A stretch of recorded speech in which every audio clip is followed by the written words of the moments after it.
What's going on, ladies and gentlemen, and welcome back to the Nerdwide podcast.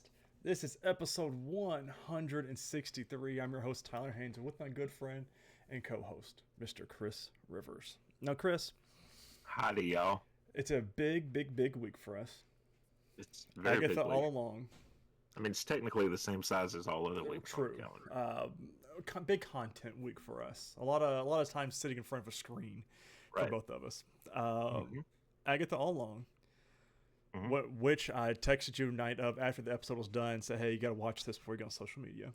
Shorter episode than normal. Yes, God, it was way too short. It ended, and I was like, "Okay, this is what we're going to do."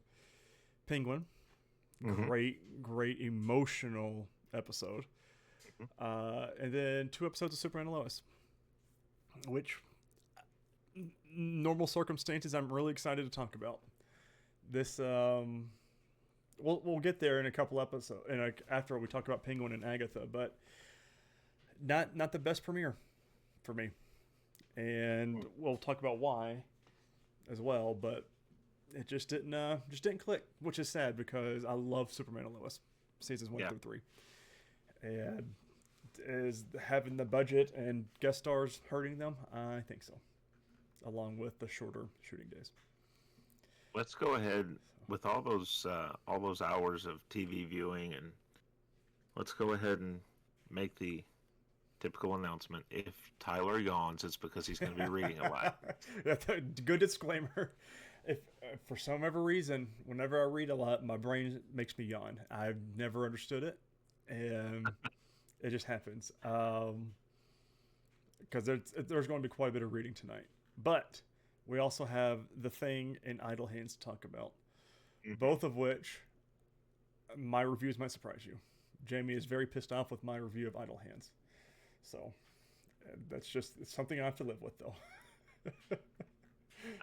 I think I know the way you're going to go, and it's to me, it's one of those movies. If you saw it around the time it came out, it has the nostalgia. And that's her point. Yeah. Because we'll get there. Quick housekeeping before we jump into everything. Don't forget to subscribe to our YouTube or podcasting service of your choice. If you don't enjoy what you see or hear, let us know down in the comments down below. Can't fix anything, don't know what's broken. My computer might just randomly explode during this episode, so if it does, I'm aware. But we'll know. I've been having some computer issues all week long for some reason, some way. And hopefully it stays away for this next hour and a half that we've got you. Well, hopefully if it explodes, you get superpowers. God, wouldn't that be something? Oh, man, if I got like Google implanted in my brain, that would be actually, one, it'd be very dark because I don't know. Actually, I'd be okay with it. Call me Brainiac. I mean, I'd be down. Chris, you watched any new TV this week? No. Big Brother's finale's tonight. So Is it? 2 hours. Oh. Yeah, I got to stay up for it. Yeah. I know. That's Enjoy. it's all live too. So Vanderbilt continues to win. So Did beat they win Kentucky today? last night. So, Or yesterday. love it. I mean, still not ranked, but it's fine. But Yeah, they're whatever. We got a couple more games, and then I think that will be. what are they at, 4 wins? Yeah, 4-2, Yeah. and we got Yeah, Texas in 2 weeks. If you beat them, you're ranked, I think. Correct, and as we should be. I mean, we'll be called the number one killer. Yeah. I'll take it. Let's see. Other than that, no, hadn't watched another movie that I have already watched 3 or 4 weeks ago. Just again, Yeah. but that's a story for here about an hour after we get done with our TV shows. But I do want to talk about our shorter episode of the week, and that is, of course, Agatha All Along. Full-on spoilers. We're going to Deadline.com from Katie Campione for episode 5 recap. The episode opens on an eerie note as the Salem 7 descend on the witch's road. Okay, this is something that pisses me off. How dark was it on your screen? No, it was good. Yeah, I could get details. We have to, for Disney and HBO, it's honestly, it's probably a TV set. Well, no. I would say it's a TV setting if my brother Zach, who watches it at his apartment at the same time, wasn't complaining about the same issues. Because there was a lot of this Salem 7 part that was happening that I had to like strain my eyes and turn everything off in my house just to see what was going on until they get up into the moon. But just too dark. They're whispering Agatha's name, crawling through the leaf-colored ground along the winding road when they come across an item that looks like a black stone on the ground. As one of the witches brings it to their nose, the scene cuts to Lilia, who is asleep on the ground alongside the rest of the coven. It seems that she had a vision in her dream of the 7 hot on their trail. They're coming. We have to go, she warns, ominously explaining that they'd left the door to the road open after using the summoning spell to bring Rio to the road. I've got a theory that she is reliving the road. She's reliving this whole adventure over again. There's more to it. I forgot, but once I remember, I'll bring it back up. Lilia is reliving? She's she's lived it before, and she's reliving it somehow. I wonder if she was, because Agatha's been down the road before. Mm-hmm. But we don't know who she took with her. Because they all died, as far as we know. So I wonder if Lilia was one of those, and when she was quote unquote reborn, she looks different. Yeah, I could see it. Let's see. Finally, we also get an explanation as to who the Salem 7 are. As Lilia explains, when Agatha killed her original coven, she spared their children. They became, as Rio so aptly describes, a feral hive-minded coven bent on revenge. Not so much for this conversation, but maybe once we stop recording. But what I told you last week, can you see how it's all almost like blatantly obvious? Yeah, it's great. Now, one thing I will say, though, when they talk about Agatha killing her original coven, they act like that she did this from the outset with those intentions. Right. We know she didn't. In fact, she tells them to stop because she can't control her urge for the power. So they kind of did it to themselves. Right. It's I don't think Agatha's the villain that she's letting everyone think she is. After towards the end of this episode, which we'll talk about, something happens, and I'm like, she doesn't want this. I think it's her curse, but I think we'll see when we get there. But it's too late to run. The Salem 7 already had them surrounding them, and without their magic, they'll need a practical means of escape. Teen suggests brooms, with the coven brushes it off at first, but eventually gives into considering they have no other options. They hex a few roots from a tree and start the incantation in a hurry, as the 7 are literally on their tail, jumping on the brooms as they take flight. The only way to survival to get off the road, so they take to the air. But pretty quickly, the road forces them back down to the ground as they reach the next trial. They run inside the cabin to escape the witches on their tail, and suddenly they're all dressed in 80s-inspired attire. Can I just say, when the road forces them back down, the cackle that Aubrey Plaza let out was so great. It was perfect. Her and Catherine Hahn are acting their asses off, and they're having fun doing it too. And I'm like, this is what I love about the MCU, is some of these characters that just embody who they are and just have fun with it. And it's clear they do. I hope we get to see, I'd like to see some of the others too going forward and things, but hopefully those two we get to see again and again. I think one of them we will. I think one we definitely will. Yeah. But I'd like to see the other one too. Yeah. Let's see. But pretty quickly, they run inside the cabin to escape the witches on their tail, and they suddenly are all dressed in 80s-inspired attire. Luckily, it doesn't seem the Salem 7 can get inside, so they'll need to complete this next trial and be on their way before the 7 figure out how to get to inside. Now, Rio says, okay. I texted you about this a little bit, right? The structure of their trials on the road, parallels WandaVision and the changing of the decades with TV themes. Right. And I just think that's kind of cool, the way that they've structured it that way. It's the same director and creator as WandaVision, and you can tell. And I'm so glad it is, because it is very, very good. Yeah. Let's see. Rio says this is Agatha's trial given the blood moon outside, which indicates that the veil between the living and the dead is at its thinnest. The best person to commune with the dead is someone who's put so many in the grave, Rio explains. Just then, Teen finds a Ouija board and the clock starts ticking. They've got 30 minutes to figure out this puzzle. After Teen reads the rules of the board, they begin. The spirit spells Mr. Shart, and before they've got time to process what that means, Agatha is possessed by Mrs. Hart. But wait, she's not actually possessed. She's just being typical Agatha, distracting everyone from her own fears and vulnerability. When the group calls her out, she sits down to try again, and this time she needs to take things seriously. Like, who's Mr. Sharp? I know. So who are they really talking to? Death. And what does it want? Punish. Who? Agatha. Yeah. There's a scene that, from what I told you yesterday, where they cut to the certain spoiler, and the grin says it all. Yeah. Scared, the women pull their hands off the board, but it's too late. Lights begin flickering, papers fly everywhere, and the board shoots off the table. Things settle down when Jen yells, "Punish Agatha."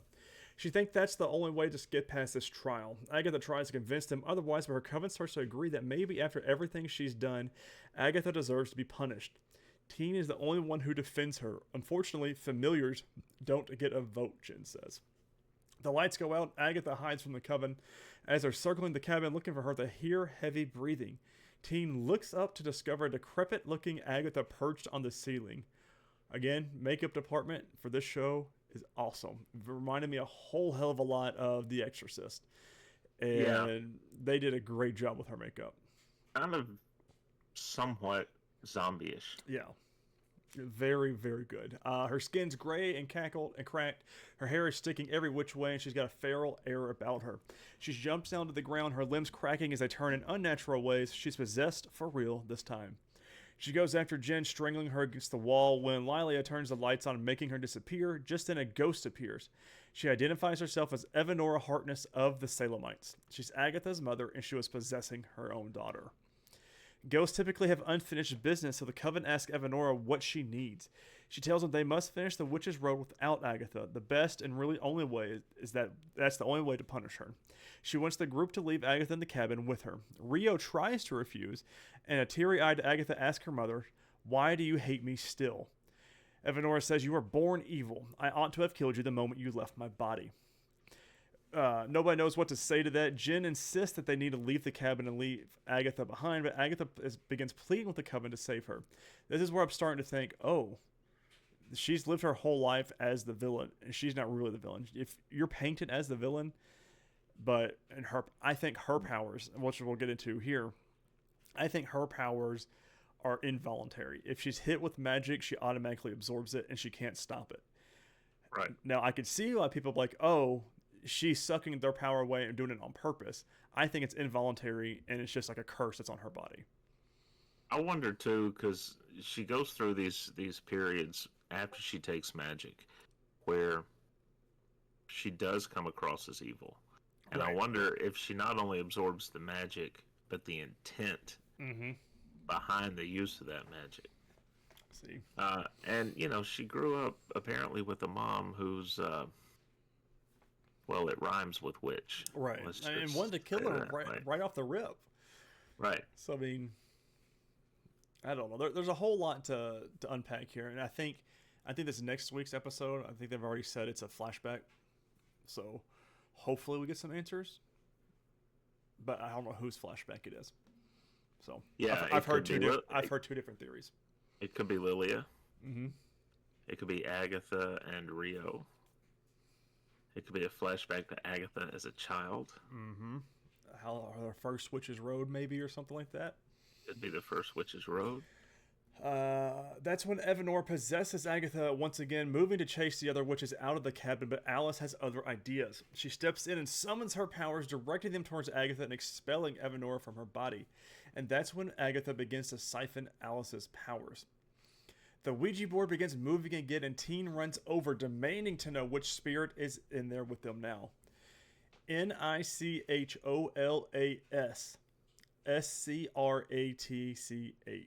Nicholas Scratch, Agatha's son. Just as time is running out on the clock, Agatha stops siphoning when she hears her young son's voice pleading, "Mom, stop. A new door opens, indicating they've passed the trial, but it appears to be too late for Alice. She has literally had the life sucked out of her. Everyone, even Teen, is now anti-Agatha. Teen pleads with Jen and Lilia to help save Alice, but they tell him it's too late. They leave the cabin where Agatha summons her magic, secretly realizing she has her powers back. Teen confronts her, and Agatha insists that she could not control the siphoning, but Teen does not believe her. Meanwhile, Jen and Lilia have resigned to the fact that this is a power grab for all of them. They can't exactly be mad that Agatha took an opportunity to get her magic back. The best writing I have seen in a show in a long time. We're not spitting back and forth. Oh, moral morale clauses and everything else like that. No, they're like, oh, okay, that's not so bad. We're all doing the same thing. Yeah. Come on. Finally, some good writing. So that's what it means to be a witch, killing people to serve your own agenda, Teen asks, insisting, that's not for me. Agatha smirks, becoming quite callous as she whispers, are you sure? You're so much like your mother. Looks like Agatha has figured out who Teen is, or at least she thinks she has. Agatha's words anger Teen, whose own blue magic begins crackling from his fingertips. Jen and Lilia, whose eyes have turned blue, seemingly possessed by Teen, grab Agatha and throw her off the road, letting her sink into the mud that nearly took Mrs. Hart at the beginning of the season. He then sends Lilia and Jen flying off the road as well, sinking into the ground. Cut back to Teen, who is now donning a crown that looks awfully a lot similar to the Scarlet Witch. Looks like we finally know his real identity. Wiccan. Oh, I was not expecting to get this reveal this soon. No, we did. But I was not expecting it. No. It's a really good episode. Oh, it's really, so short. Really, a lot happened in 23 minutes. Yeah. Which blows my mind. So. Yeah. That. The Nicholas Scratch. I'm curious how that's going to play out, because obviously that's not the end of it. I don't think he's dead. I don't. Do you think we've seen him? Oh, see, I don't know. That's a good question. But the thing, I don't think he's dead. The whole season, I've been like, yeah, he's not dead. That's what they've been kind of like holding over us the whole time. But he whispered in with the Ouija board and everything, and whispered in like as he was dead, as possessed, like almost around like a spirit, as Evanora was. So I'm like, I don't know how, unless he's very powerful enough that he can project himself to do those things, unless he's part of the Salem 7 and was right outside the door kind of doing that. So I don't know. There's a lot more I think we're going to have to figure out with Nicholas Scratch, because this is the second time we've got his mention of his actual name. So, and Scratch, of course, is a nickname for the devil. So, because it used to be people would say Old Scratch. Oh, meaning Satan. So I mean, this was that we finally get one thing explained of who Wiccan is. Now, is his sigil gone? I don't know. Are we going to find out more about him soon? I hope. I just don't want to be drug along. We've got, 4 episodes left? So we've got next week, the week after, and then 2 episodes on the 30th. So, which I'm really excited about. I just hope the next 2 weeks are not 23-minute episodes.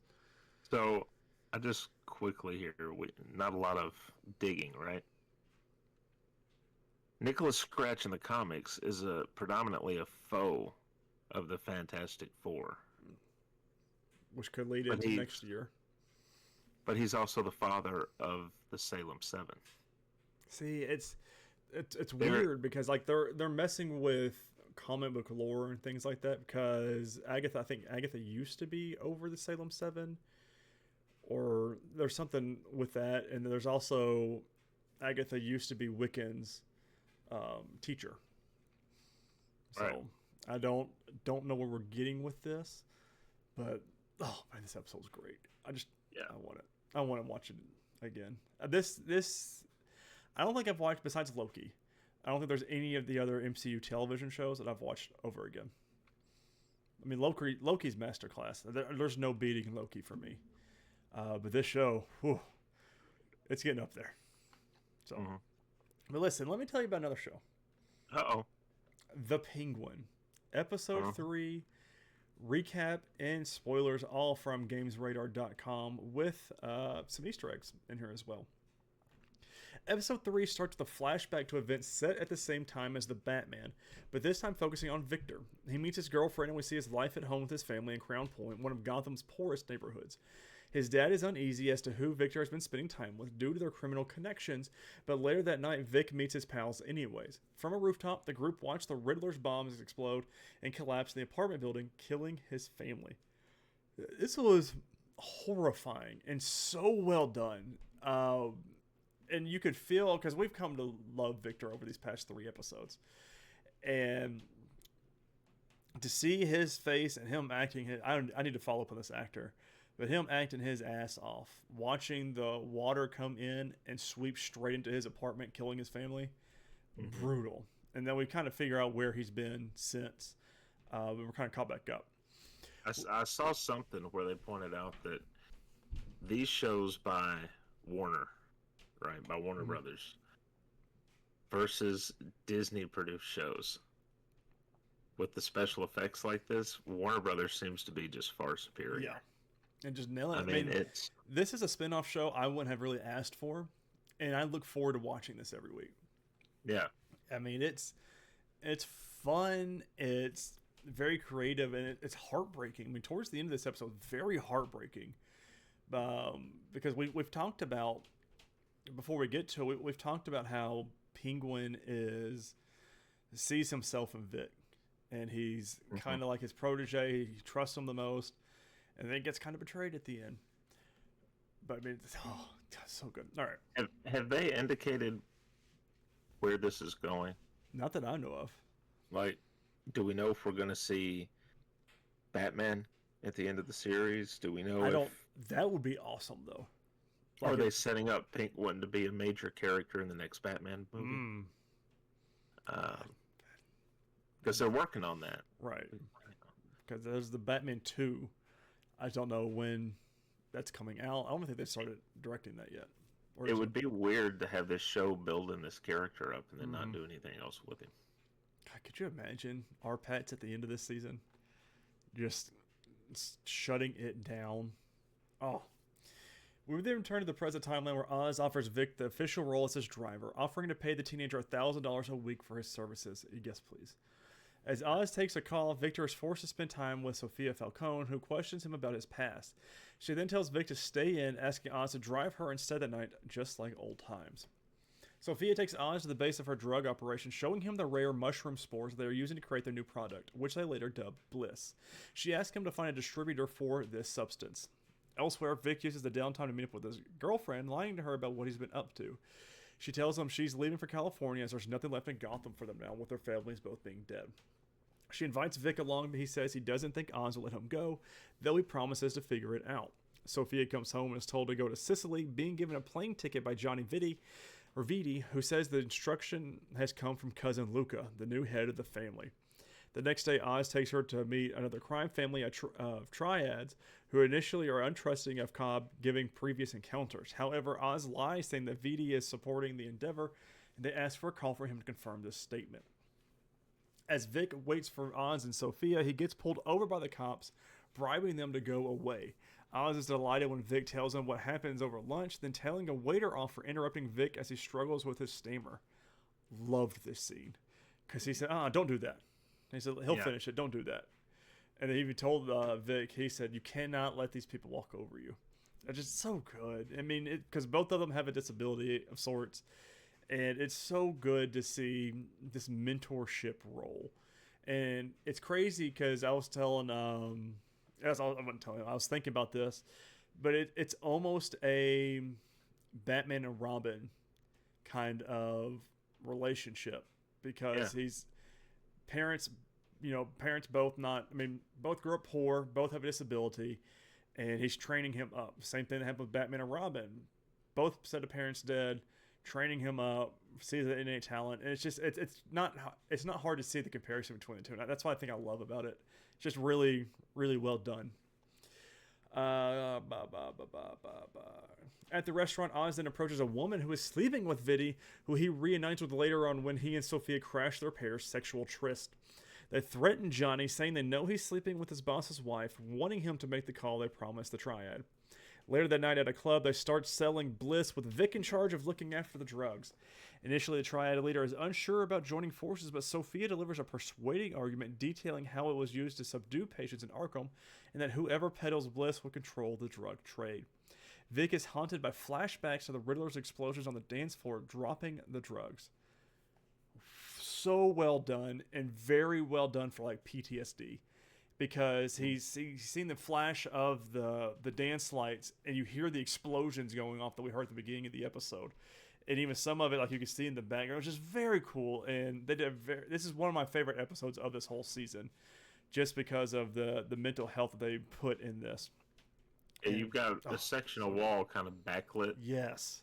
And it's got bodies up against it, and then you start to see water. It's so good. Like yeah. And that scene's like only a second or two. It's not very long at all, like a flash of it. And you know they spent a lot of money and a lot of time on that, but it really worked, and they did a really good job with it. Let's see. He heads to the bathroom to get his head together, where he bumps into Oz. Victor reveals that he's thinking about meeting up with his girlfriend, and the two get into an argument, with Oz claiming that he isn't holding him prisoner. I mean, he kind of is. An upset Vic then heads to the bus station, but simply watches his girlfriend board it, deciding not to go with her. Outside the club, Oz has a confrontation with Sophia before apologizing for everything that's happened to her. A car then arrives with armed men, and out steps an angry Nadia Maroney, who reveals she's been watching Oz. Arriving at the scene, Victor notices Nadia holding Oz and Sophia at gunpoint, so he crashes the car into the armed men. Oz jumps into the car, making his escape.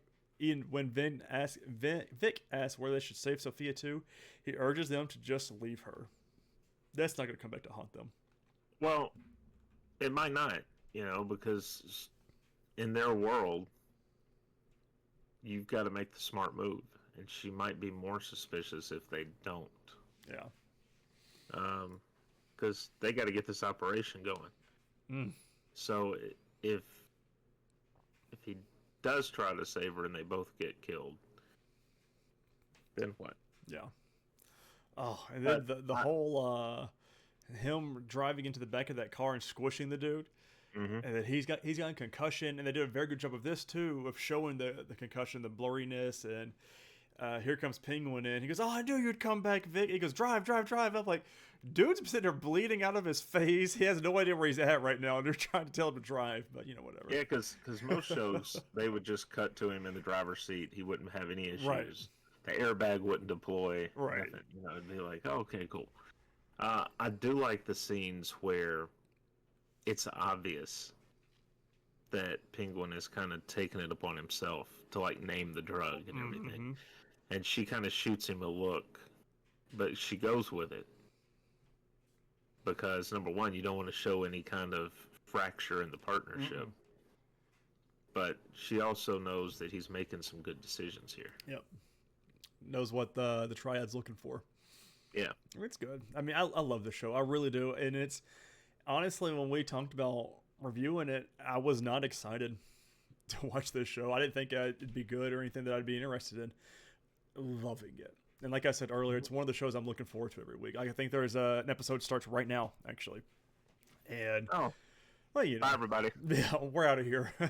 Get your movie reviews at some other time. But no, I'm really excited. I'm curious to see where we go from here and what happens to good old Vic and Oz, because I'm rooting for them. And God, dear Lord, Colin Farrell, golden as the Penguin. Yeah. Absolutely golden. They've got those nice little kind of making of segments at the end of each episode. And it's so weird after watching him as Oz, and then they cut to him out of makeup.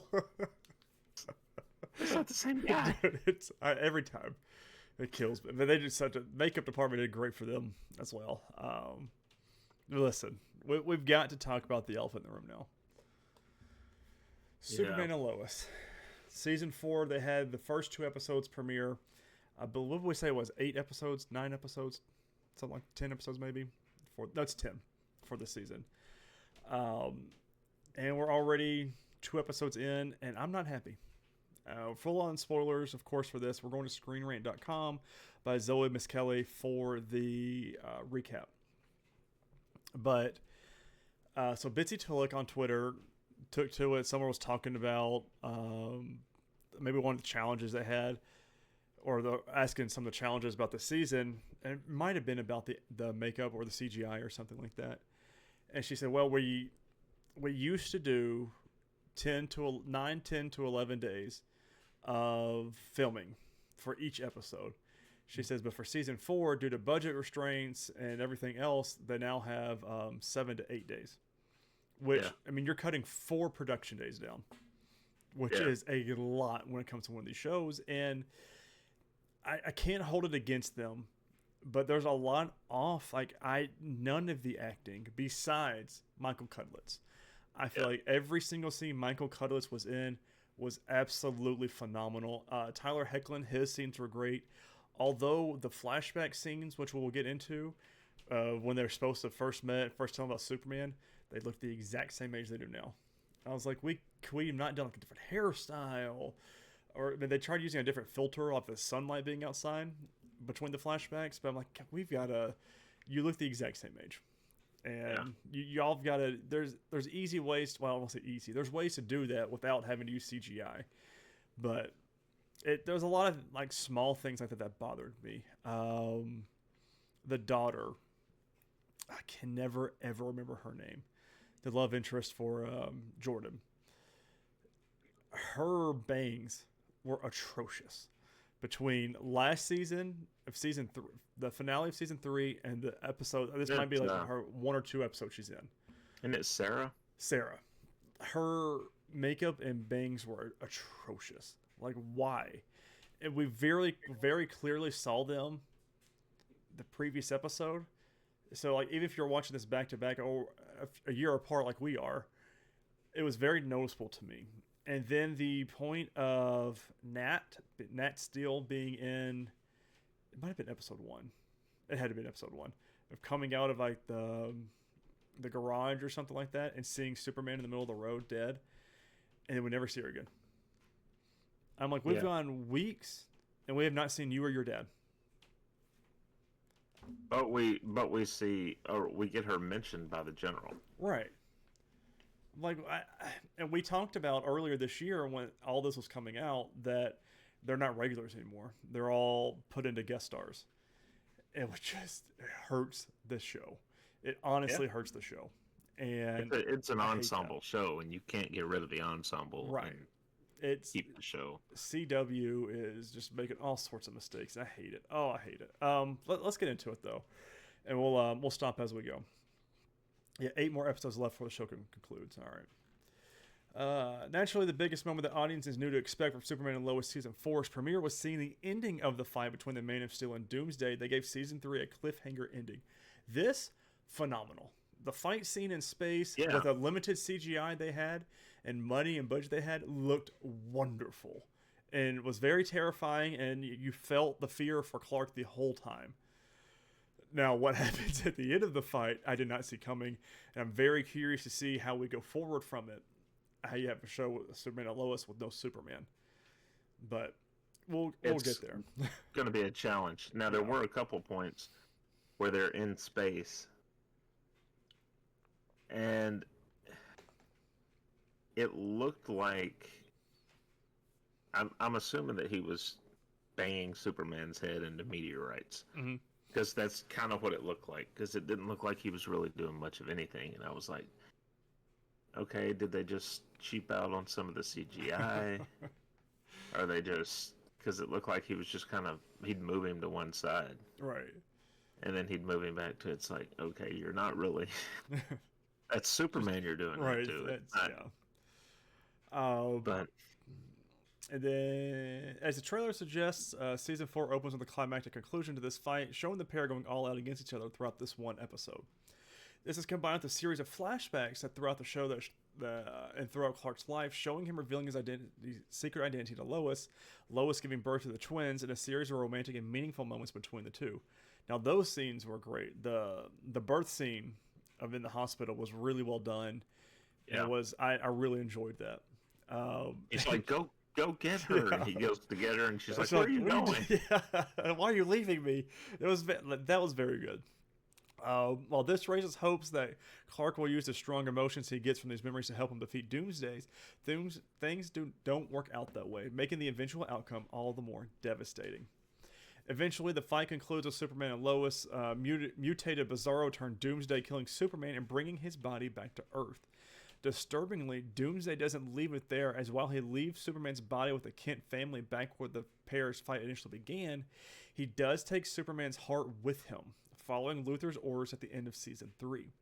However, Jordan then moves Superman's body to the Fortress of Solitude, where he's held in suspended animation, meaning there's still a chance to be able to bring him back going forward.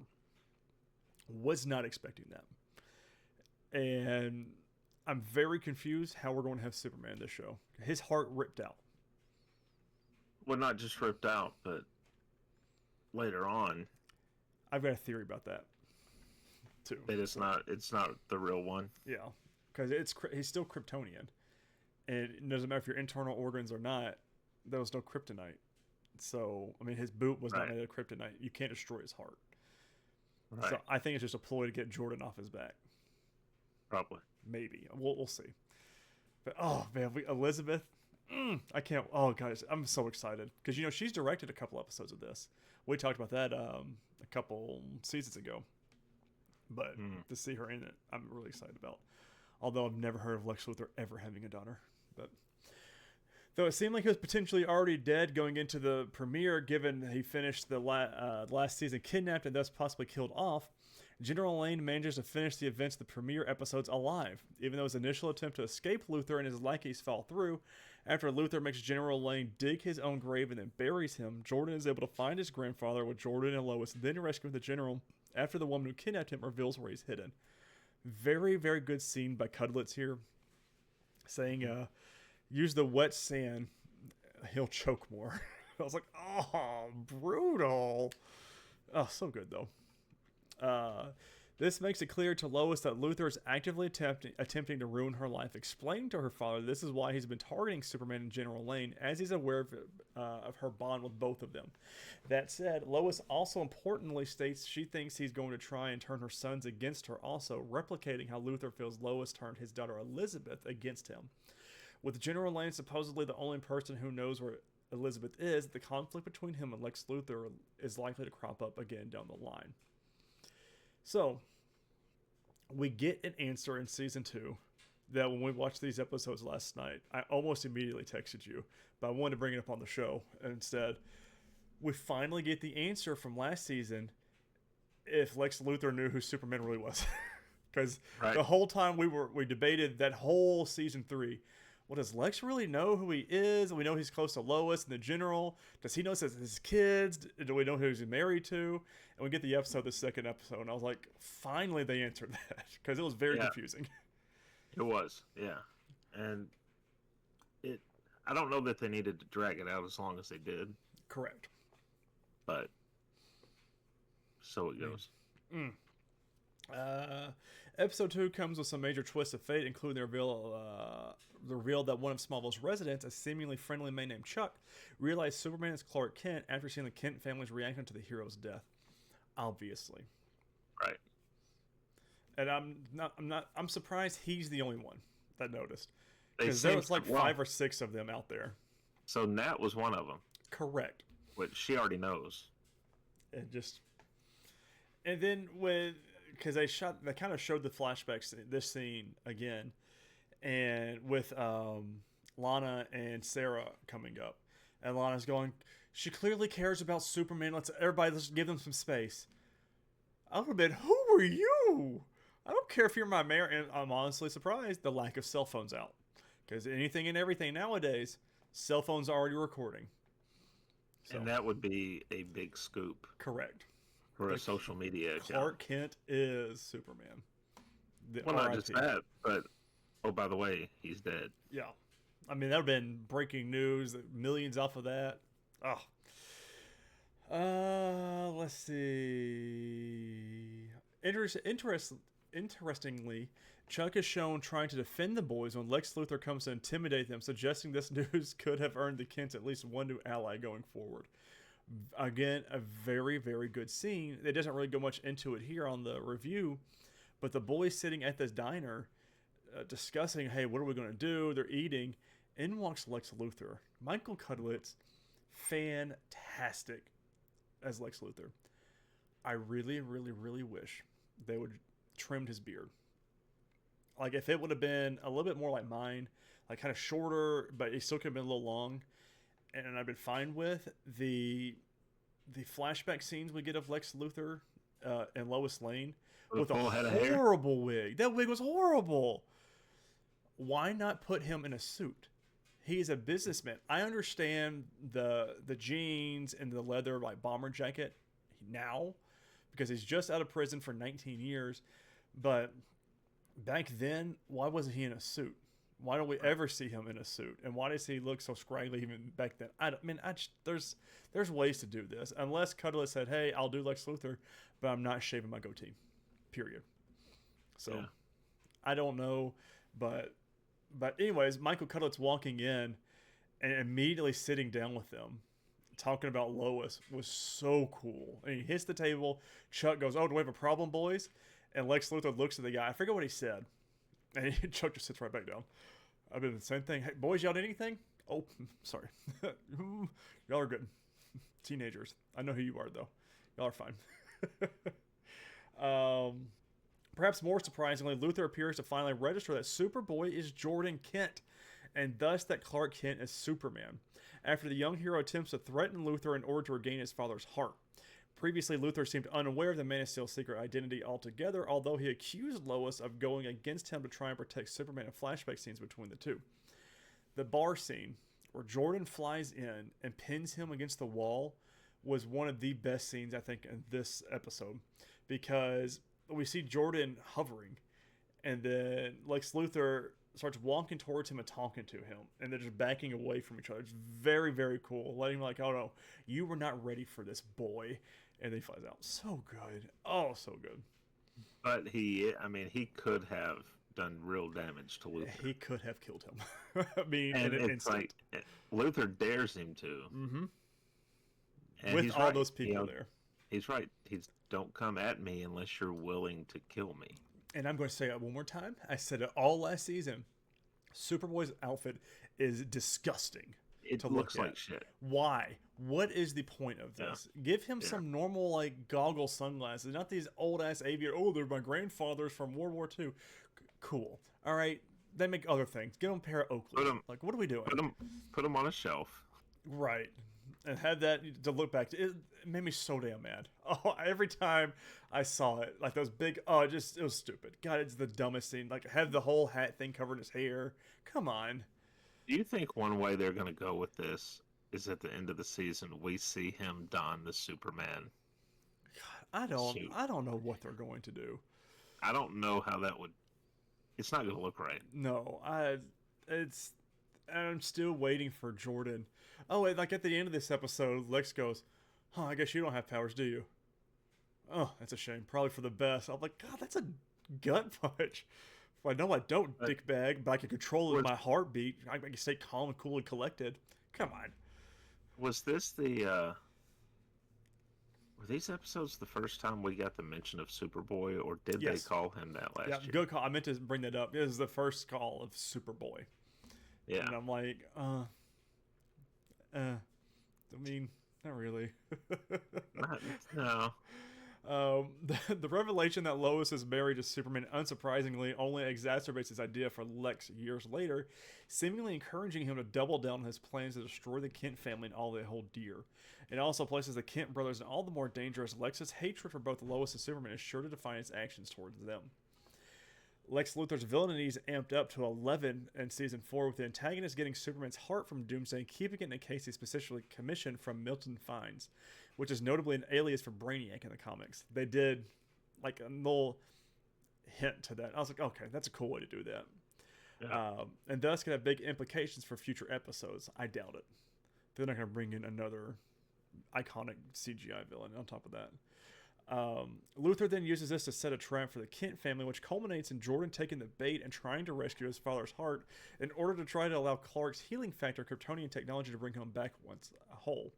Instead, Jordan finds the heartbeat he thought was his father's inside a fake implanted Superman figure, and the trap is then sprung with Luthor's crew subduing Jordan and forcing him to watch as Luther stomps on the heart of his beloved father. This wouldn't have been enough alone, but the villain is also using the moment to get as Lois as well via a phone call that forces her to choose between which of her children she wants to protect. What button did she press? I think she would have pressed the button correlating to Jonathan, because Jordan has powers, and theoretically could. Plus, Jordan's a lot more annoying, so it confused me because she pressed the button and the caller said "thank you." I was like, and you know it's going to come she back pressed up. one. I mean, it has to. It's going to be in later episodes when he's trying to turn the boys against her. Yeah. Like, hey, by the way. Interestingly, the beginning of how Luther's plans could be crushed are also made clear here, with family friend and Smallville Mayor Alana Lane deciding to stand up to Luther via undermining his illegal claim to properties around Smallville, and Luther's own people explaining that stocks have plummeted since he came out of prison, and that he needs to return to Metropolis in order for his business to thrive. As such, it doesn't seem the villain's empire is untouchable, even if he manages some terrifying tricks these first 2 episodes. Where's her husband or ex-husband? I'm okay with not having Chrissy, but where's Kyle? I mean, you would think he'd be all over this. What are we doing? Again, guest stars. Yeah. I mean, where did we leave off with him? What was his last? I don't remember. See, that's sad because they're banking on us not remembering where he's at. Yeah. Well, they're accurate. Yeah. I cannot remember what, like the Maybe last the significant mayoral party or something. I don't know what even happened. The last significant thing I remember happening with Kyle was he's living in that apartment. Yep. He and Chrissy are hooking up. Very odd.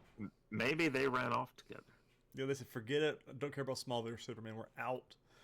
Yeah, I mean, we got new bangs like Sarah did. We out. Probably not a bad decision, but you think Sarah would have at least mentioned it. Right. We also haven't... Did we see her little sister? No, I don't think we're ever going to see that kid again. I don't think we will ever... I'm putting money on it. I don't think we'll ever even see or hear anything about that little girl ever again. I mean, you would think it would get a mention. Right.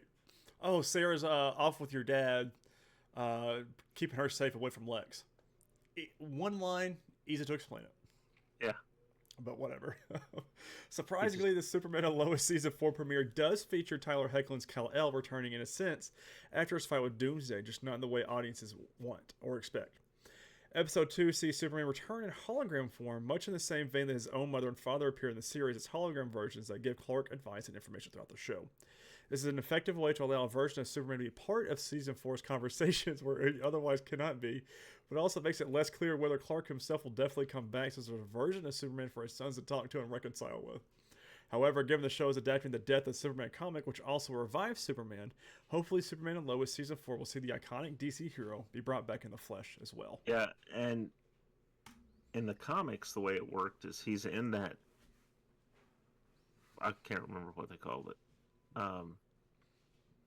The suspended animation. Suspended animation that he's in right there. Yeah.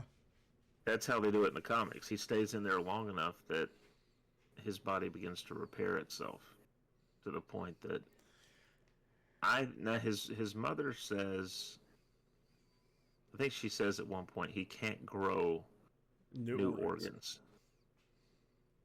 But how does she know that for sure? And listen, skin's an organ as well. So I mean, come on, that heals. How many people have they tried? How many of Kryptonians been on Earth for this? Right. So, who knows? We don't. Heroes and Douche Canoe of the Week. Every episode we go through our TV shows that we watched this week and dub Heroes and Douche Canoes of the Week. We're going to start off with Agatha All Along. Do we have a hero? Can we call Billy a hero?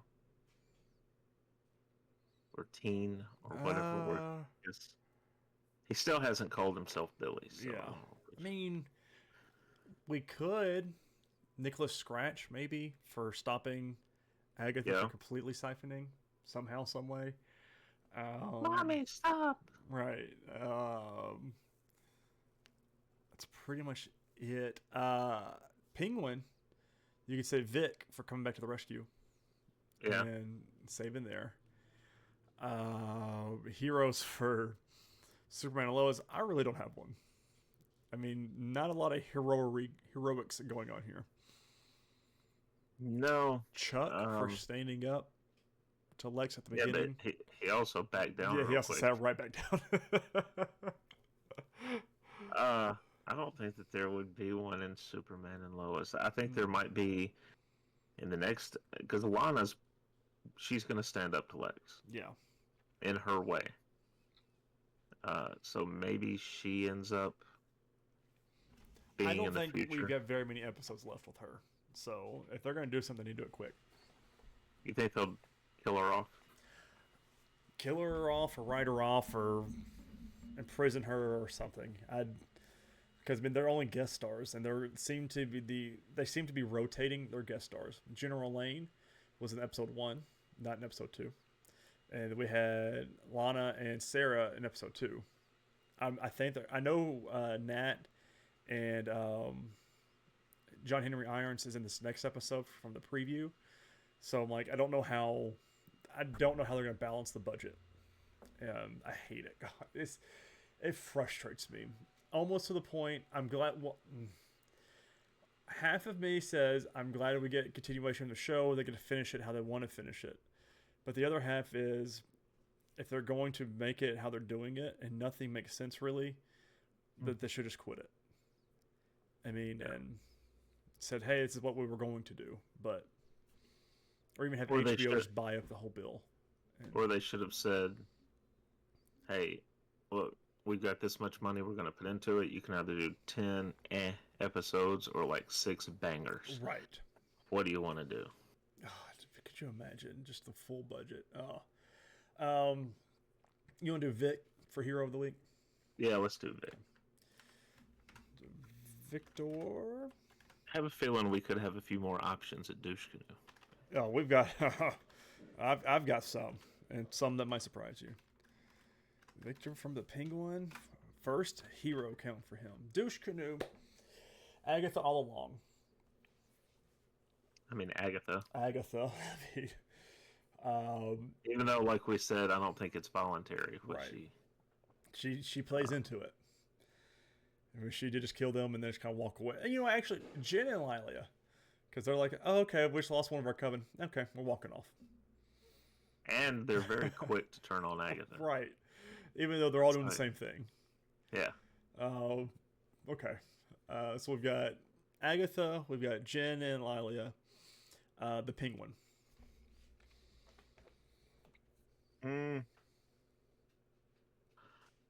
I mean, you've got, what's his name?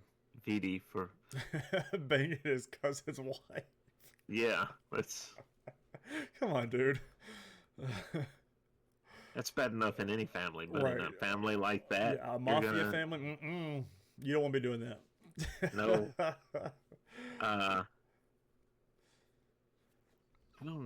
There was nobody else in that episode. I mean, you could say the waiter for finishing what Vic was trying to say, but I don't think that was that big a deal. Yeah. So you're just like, oh, well, it's the steak and XYZ.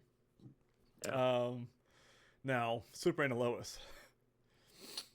Can we say the producers? Can we say the CW? The network. The network. The network. God. It's just, it hurts because I genuinely love Superman and Lois. And I was dumbfounded by these 2 episodes.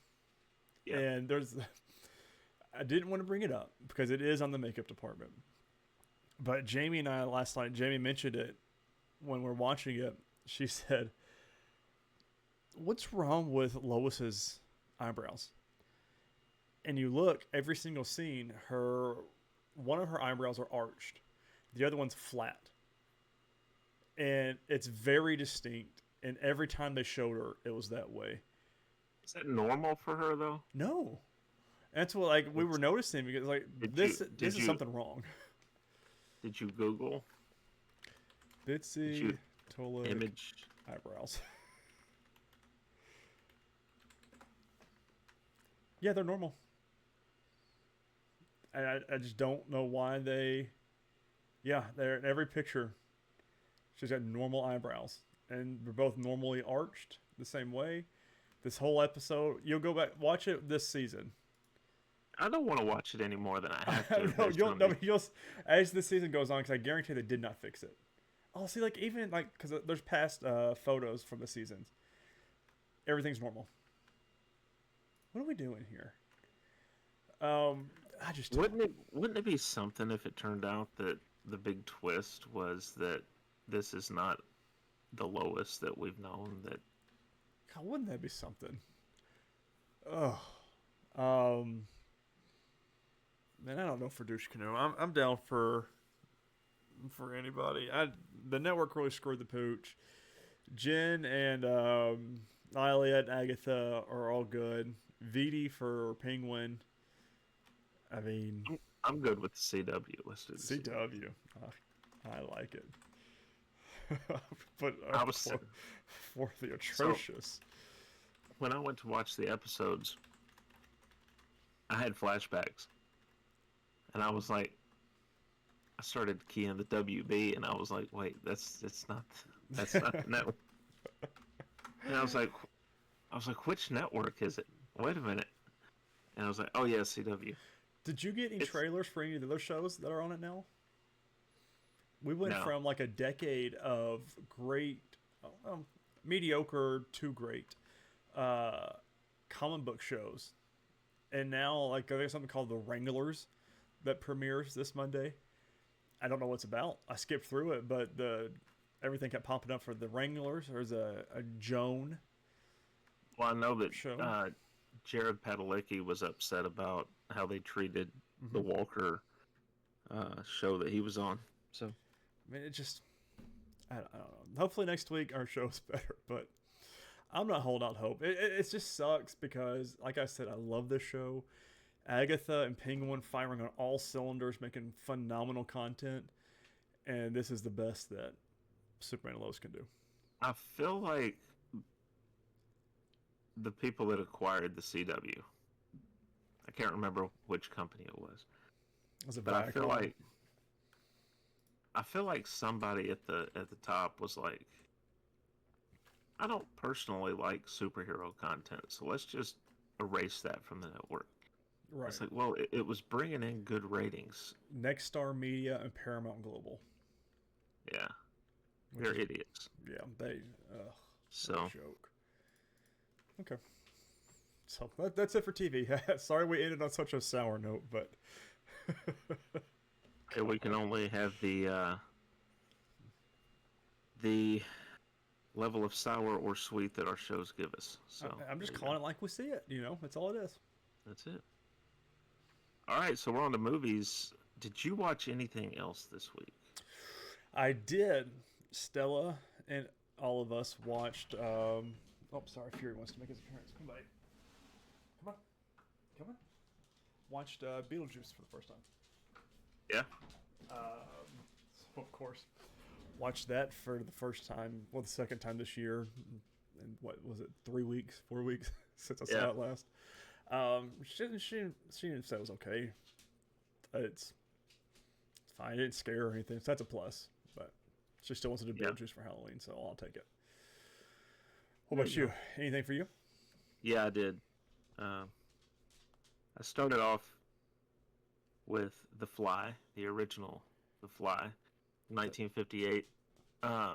Vincent Price is in this, so that makes it a fun watch. I gave it 4 stars. Ooh. Yeah, it's pretty good, especially for that time. Some of the effects, it's all right.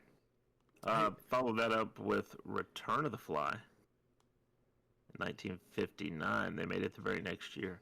I gave it 3.5. Vincent Price was back for that. A little bit of a different story, where the son of the scientist in the first one kind of picks up his dad's experiments. And, for those that haven't seen it, The Fly is basically... Is this the one with like a giant fly head, like on the cover art? Yeah. Okay. Yeah, so he's trying to figure out how to transport uh, things and people from one location to another. He successfully does it, but it just so happens when he tries to do it to himself, a fly ends up in the transporter with him, and so the two meld. Like he ends up with one of his hands replaced by a fly's, whatever they would be called, Mandible, and their maybe, heads are legs. swapped. Huh. And then there's a little bitty fly that has his head and one of his hands. So, Or movie review. there's one more in the original run called Curse of the Fly. I'm going to watch that this next week. And then there's the 1986 Fly with Jeff Goldblum. That might be the one I'm thinking of that I've seen like key art and stuff for. Yeah, and then the follow up to that. So I've got the box set that has all 5 films, so I'm just working my way through it. Last night I watched one called Lake Mungo. It's from '08. Gave it 4 stars out of 5. Ooh. This one came out around the time they did the they had a series called 8 Films to Die For, and this was one of them. And it's from Australia. It's kind of a true crime sort of deal. It's done in like it's like a mockumentary. It's done in a documentary style. I'm not going to say a lot about it because it's one that you need to watch without knowing a whole lot going in. I knew Penny Dreadful. They had a TV series. Based off of that. This is what when you said 8 Things to Die For, or 8 Films to Die For, I've heard of that for some reason. That's why I'm sitting here looking through it. It's because of Penny Dreadful. But yeah, Lake Mungo, definitely people should watch that if they haven't already. I gave it 4 stars. It's really interesting. There's a lot of thought-provoking stuff in it, and the twists and turns that the story takes along the way, all the way up until the very end, is really, really interesting. So those are the films I watched in addition to our newbies this week. Or not our newbies, but our movies. I don't know what I'm saying anymore. I'm losing my mind. Which one do you want to do first? Let's do Idle Hands first, because I got some thoughts on that, but I got a lot of good thoughts on The Thing too, and I just want to figure out on a good note tonight. So, Idle Hands, led by Devon Sawa. Seth Green's in this. Eldon Henson. So we also got a pre-Foggy Nelson. Yes, that's immediately when I saw him. I was like, I think that's Foggy. Yeah. Jamie never seen Daredevil, so I don't know who that is. I was like, oh, well, that's who that is. So. Jessica Alba, Vivica A. Fox. This came out in 1999. And you can tell. 92 minutes, which it moves good. It doesn't drag. It did have a budget of $25 million. It made $4.2 million at the box office. Ooh wee! But as they note on the write-up for it, it has since gained a cult following. So, my wife is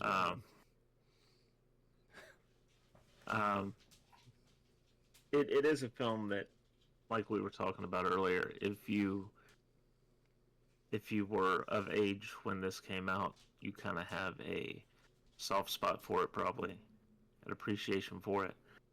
If not, probably not.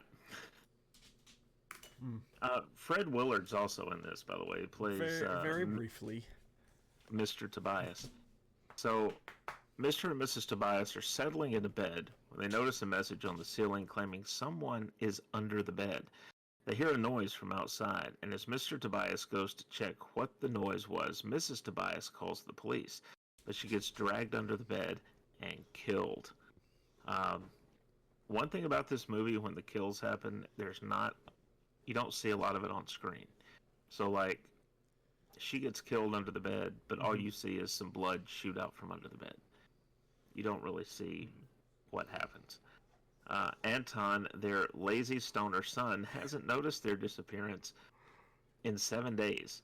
One morning, Anton runs out of weed and goes to his friend Nub's house to get some more.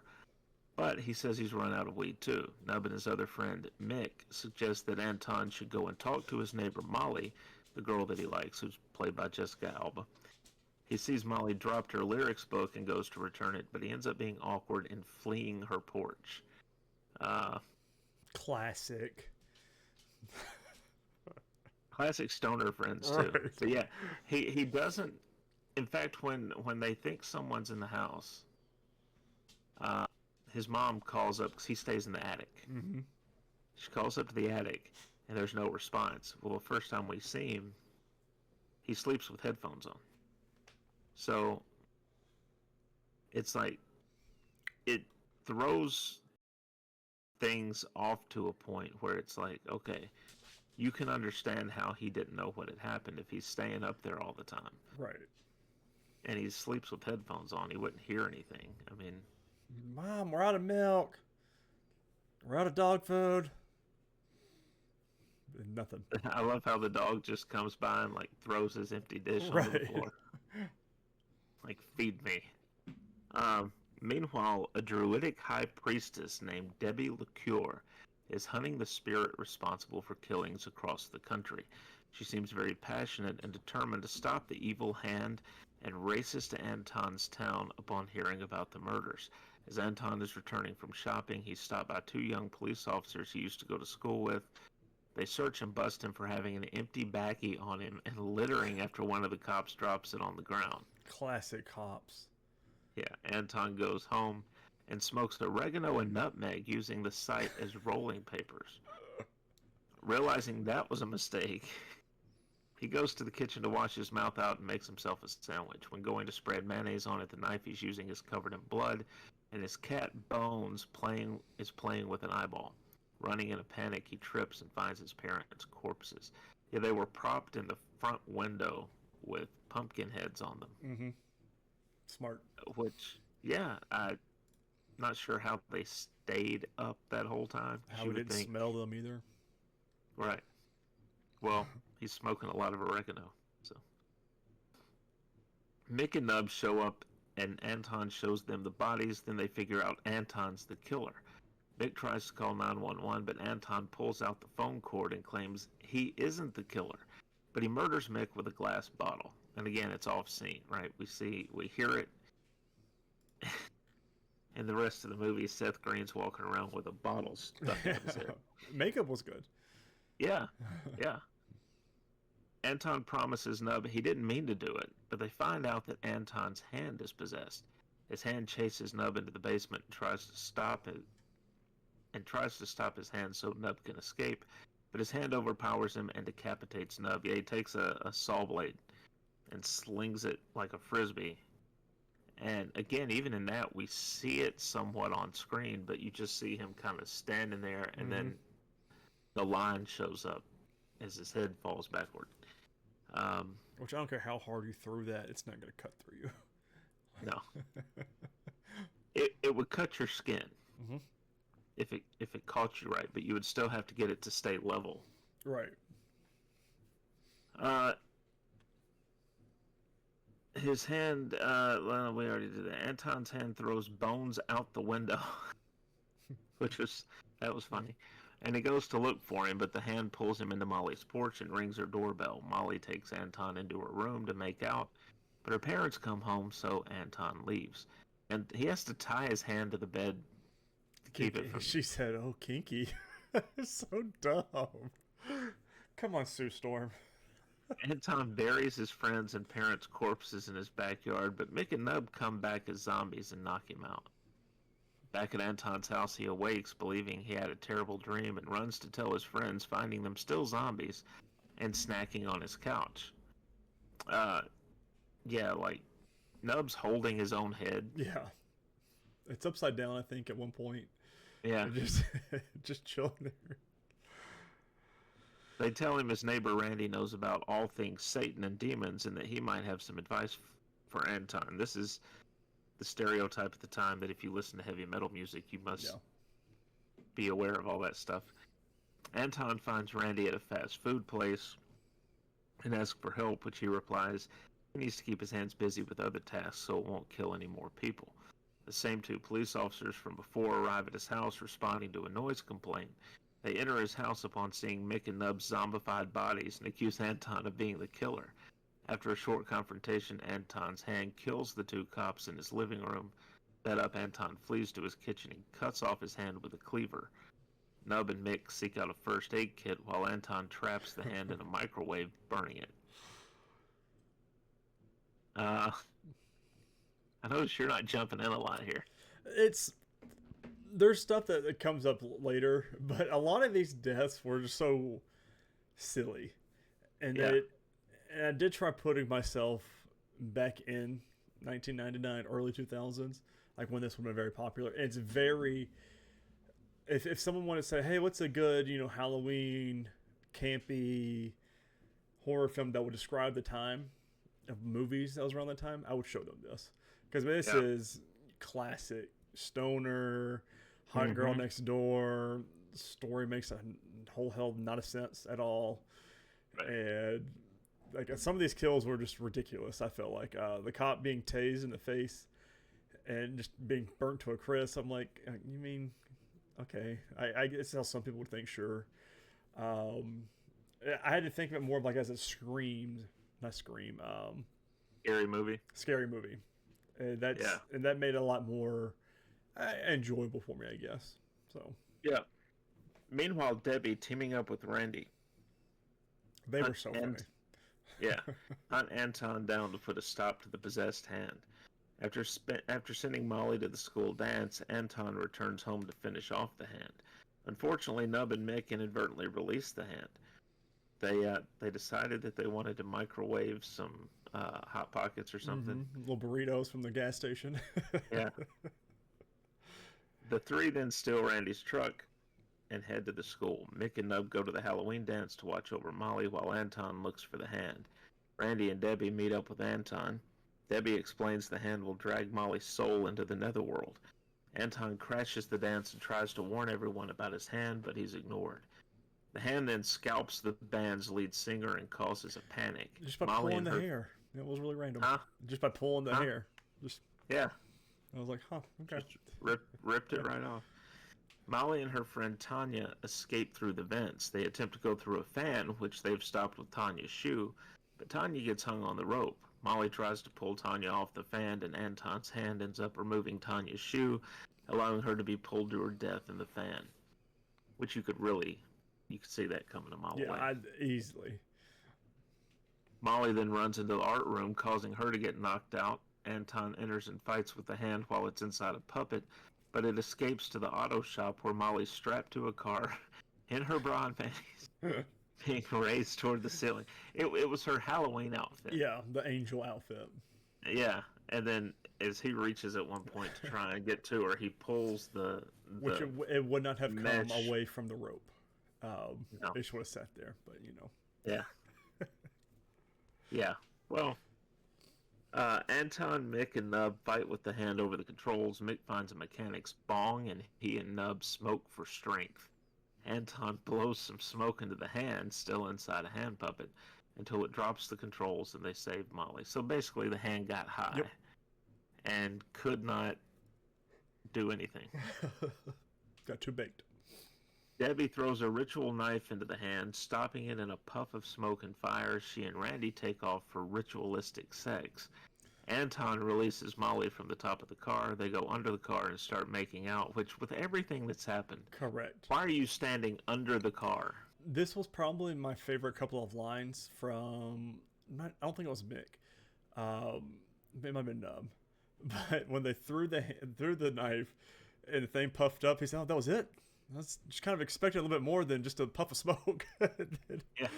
And then when the car thing comes down, then the jack comes down, he goes, huh, it's supposed to be a lot slower than that. I'm just like, those throwaway lines are so funny to me. Yeah. In the process of lighting the bong for Mick, Nub accidentally hits the controls for the car, and Anton is crushed by the car. In the film's conclusion, Anton is in a body cast in the hospital, having given up heaven to stay with Molly, and Mick and Nub are now his guardian angels. That's scary as hell. Yeah. When he's left alone in his room, Anton looks up and sees the message, "I'm under the bed," written on the ceiling. Mick and Nub walk down the hall, pondering if they should tell Anton they were the ones that wrote the message, but decide against it, laughing. Yeah. All right. Jamie gave this a 4. She finally just sent it to me. I gave this a 2.5. It was okay. It was just, I don't think I'll ever watch it again. But there were some good funny jokes in there. And Jessica Alba, I mean, I'll always appreciate that. So I have a fun trivia here that I pulled up from IMDb. This is the same hand that appears in the Addams Family in 1991 as Thing, played by the magician Christopher Hart. I'm doing about 2 more, and then we do a really messed up one. Filmed in the same neighborhood as Halloween 1978. The school gym where the Halloween dance is held is the same gym used for the high school in Buffy the Vampire Slayer movie and Jawbreaker 1999. So, the guy that played Randy and the girl played Tanya, Jack Noseworthy and Katie Wright, did not know they were half siblings until they met on the set of this movie.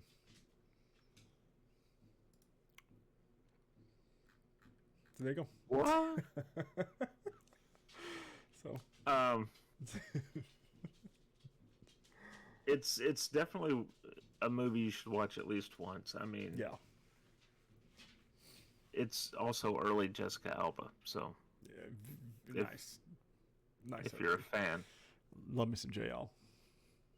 If you're a fan, there you go. It's one of her earlier, and there were boobs in this. You can't go wrong. Yeah, that's true. In the parking lot. Yep, that was the only step. Yep. It's not a horror movie till there's tits out. I'm just saying it. I mean, that's every horror movie. Just putting it out there. What'd you get? Could be male, could be female. Could be male, could be female, but free the nipple. Free the nips. I gave this 3.5. 3.5. Awesome. Mm-hmm. I'm excited about this next one. And now, 1982's The Thing. John Carpenter directed. Really great cast here, of course, led by Kurt Russell. A very young Kurt Russell.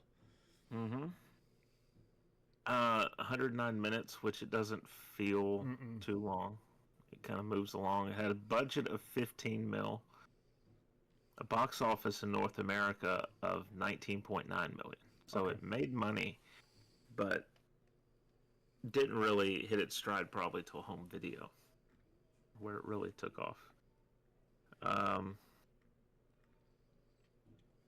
1.5 million of the 15 mil, so 10% was spent on the creature effects, which was phenomenal.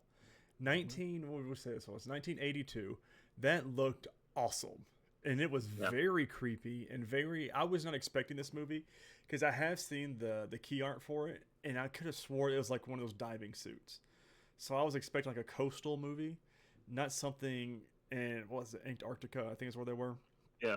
But it was very that was very grotesque. A lot of the kill scenes were very well done, and I was not expecting an alien. It was really cool. I really liked this movie. Some of the stuff where you're seeing the creature go to work on inhabiting somebody. Mm-hmm. It's really creepy, really well done.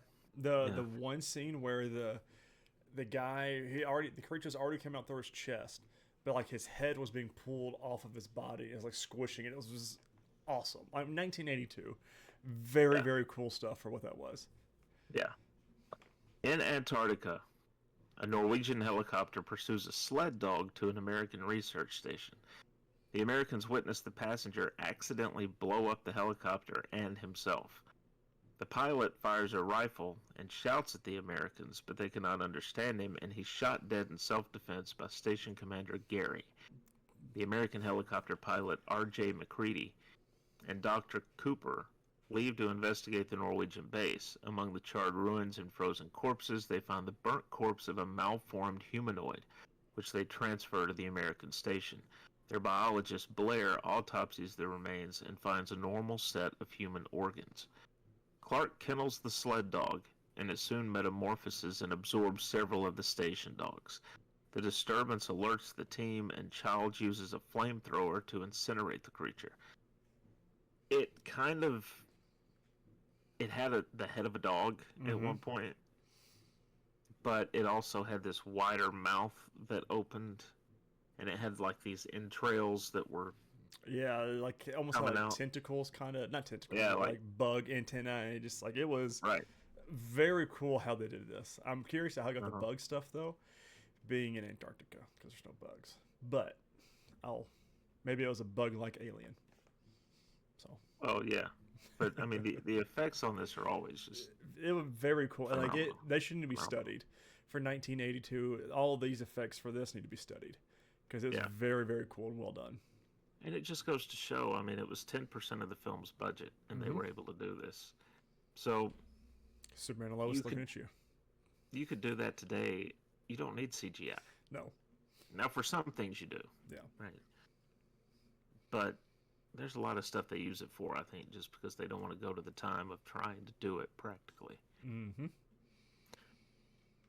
All right, so Blair autopsies the dog thing and surmises it's an organism that can perfectly imitate other life forms. Data recovered from the Norwegian base leads the Americans to a large excavation site containing a partially buried alien spacecraft, which Norris estimates has been buried for over 100,000 years, and a smaller human-sized dig site. Blair grows paranoid after running a computer simulation that indicates the creature could assimilate all life on Earth in a matter of years. The group implements controls to reduce the risk of assimilation. The remains of the malformed humanoid assimilate in isolated binnings, but Windows interrupts the process, and MacReady burns the binnings thing. The team also imprisons Blair in a tool shed after he sabotages all the vehicles, kills the remaining sled dogs, and destroys the radio to prevent escape. Cooper suggests testing for infection by comparing the crew's blood against uncontaminated blood held in storage. But after learning the blood stores have been destroyed, the men lose faith in Gary's leadership, and MacReady takes command. He, Windows, and Knowles find Fuchs' burnt corpse and surmise he committed suicide to avoid assimilation. Windows returns to base while MacReady and Knowles investigate MacReady's shack. During their return, Knowles abandons MacReady in a snowstorm, believing he's been assimilated after finding his torn clothes in the shack. The team debates whether to allow MacReady inside, but he breaks in and holds the group at bay with dynamite. During the encounter, Norris appears to suffer a heart attack. As Cooper attempts to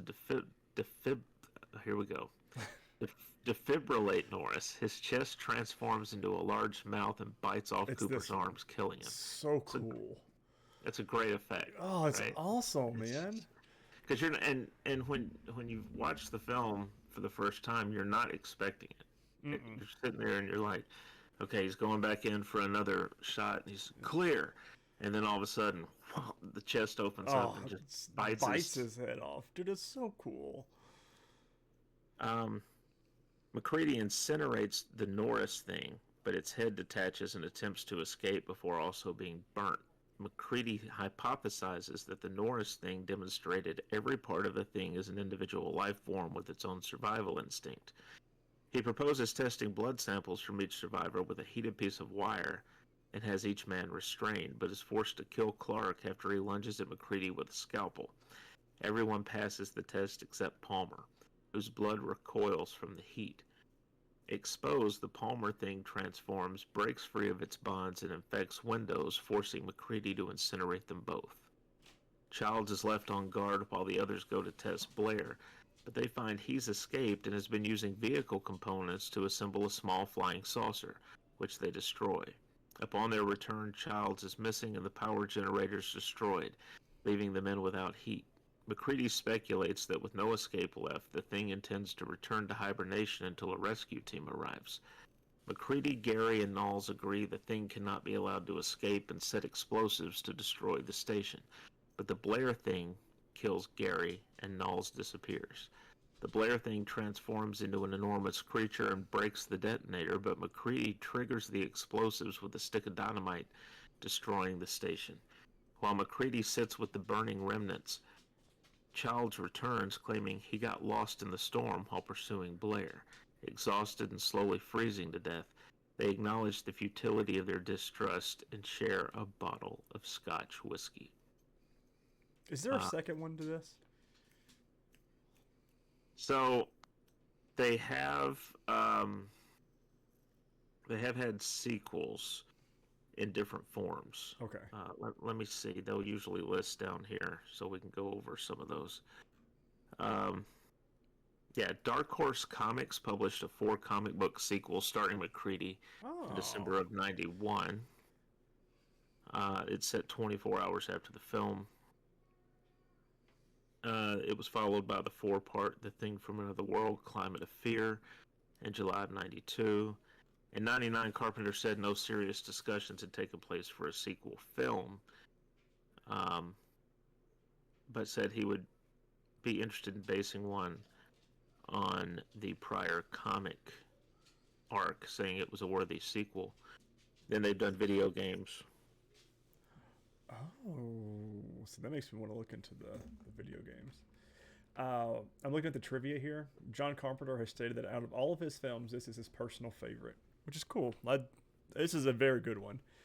And then this other one I read, it has become a tradition in British Antarctic research stations to watch The Thing as part of their midwinter feast and celebration held every June 21st, which is it's not the film I'd be watching. No. But you know. So it does say here, of course, they did have a prequel that came out in 2011. Same title. It covers the events after the Norwegian team discovers what's going on. And it says here, which if I knew this, I'd forgotten it. In 2020, Universal and Blumhouse announced the development of a remake of The Thing. Here we go. Why are you going to remake it? It's fine like it is. Right. Incorporating elements of The Thing from Another World and The Thing, as well as the novella Who Goes There. You're doing too much. Yeah. Although released years apart, and this is something that I wanted to touch on. But since it mentions it here, we'll just read it. And unrelated in terms of plot, characters, crew, or even production studios, Carpenter considers The Thing to be the first installment in his Apocalypse trilogy, a series of films based around cosmic horror entities unknown to man that are threats to both human life and the sense of self. The Thing was followed by Prince of Darkness in 1987 and In the Mouth of Madness in 1994. All 3 films are heavily influenced by Carpenter's appreciation for the works of H.P. Lovecraft. Now, I want your thoughts on something. Okay. Because the speculation has always been which one, if either of them, was infected by the Thing at the end. I mean, and I would say Childs, right? Are you saying that because you don't want Kurt Russell to be the one that was infected? For sure. But I mean, we see Kurt Russell the whole time, and he was around the fire too in the heat for most of the movie. He does have that time though where when Knowles cuts him loose. Oh yeah, he's outside. But there has been another theory that I think I like more, and that is that there were 2 things. 2 that were sort of after one another, and one at the beginning of the film was in the dog, and the other was in the Norwegian chasing him, and that when the Norwegian was killed, that thing left his body. When we see what happens with the dog, and that they're both just jumping into other people, and that at the end it's each of them. And they can't admit it, because then they would have to attack each other. Oh, I like that theory. That's actually pretty cool. See, now I want to read the comics, or at least see what the comics said in it. I don't think they've ever given a definitive in any form. They just kind of leave it up to... See, if they made this today, they would have planned like 5 sequels to it. Yeah, it'd already been. Oh, we're going to do a sequel. It just didn't make enough money. I guess we'll never know. Kind of same. Yeah. Listen, I gave this a 4. This was a great, great film, and like 4.5 is where I teetered on. I just said I'll just stick with the 4, just keep it nice and even. But I really enjoyed this more than I thought it would. It's one of the ones, every year there's like 1 or 2 movies that I'm surprised I enjoyed as much as I did, and no surprise, it's a John Carpenter film. Shocker. Right. So I think you're going to want to check a lot of his stuff out. yeah, that's starting to be one of the things that I'm thinking about now. I gave it a 5. 5. I mean, just the thing and the effects were so damn cool. As a 22-year-old who did all the special effects, and I'm 31 now, and what am I doing? But, all right, you hear about stuff like that, and you're like, all right, I'm here in life. Where did I go wrong? Right. I'm not creative, though, so that's probably it. Oh, man. What we got for next week, Chris? Next week? Well, did Jamie rate this one? She didn't watch this one. Aww. This is probably our last weekend where we're both not busy. So, Idle Hands, we watched over 3 different sessions. Just letting you know. See, I can't do that. I intentionally did not want to do that, but that's just how our weekends are busy this time of year, but the next couple ones are back to normal. So next week we have Invasion of the Body Snatchers, which is the 78 version, I believe, right? Yes. With Donald Sutherland in it. And also, for a bit of levity, Abbott and Costello Meet Frankenstein, which is it kind of falls into that category for me of movies, kind of like Hocus Pocus and The Burbs and stuff like that, where you can watch stuff that's a little bit got some humor to it at this time of year to kind of break up the other stuff. Yeah. I'm excited about that one, though. I'm sitting there, I've got the trailer going. Yeah, I'm excited about that one. I think it came out in 1948. Yeah. If I remember. Curious about where we're going to find that to stream, but we'll figure it out. It'll be there somewhere. It should be out there somewhere, yeah. But listen, ladies and gentlemen, we told you guys it's going to be a jam-packed week, and sure enough, it was. I just wish Superman and Lois was better. Thank you all so much for watching and listening. We really hope you enjoyed this episode of the Nerdwide Podcast. Let us know down below what you thought of our movies and Superman and Lois. Let us know how your Halloween Horrorthon is going with all of our movies. We are going to rank and place these in our official listings at the end of all of this, so just make sure you are tuned in for all of that and subscribe to our podcast and YouTube. Social media, you can follow the Nerdwide account anywhere and everywhere. It's the best place to find us and get in touch with us. But ladies and gentlemen, that has been this week's episode of the Halloween Horrorthon of 2024. We really hope you enjoyed it as much as we did, and we cannot wait to come at you next week. Later, guys.